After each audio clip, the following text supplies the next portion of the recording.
tayo ng mayonnaise para sa egg sandwich. Durugin po muna natin yung itlog, nilagang itlog. Ganyan. Dapat po durog na durog.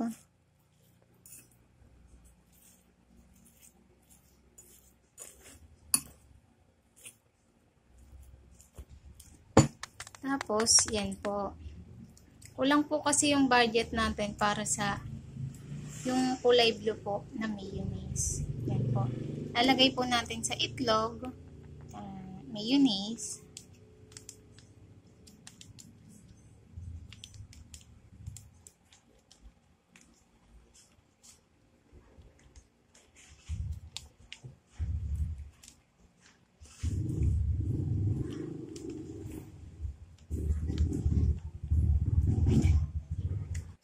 Pagkatapos po, lalagyan natin ng paminta.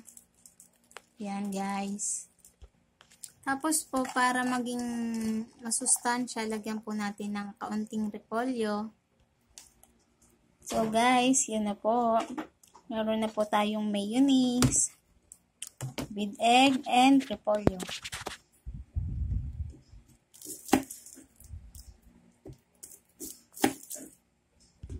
So, yan guys.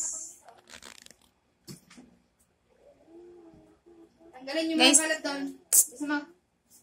Guys, bigay po kayo ng idea na pwede natin gawin. Bye guys! Salamat!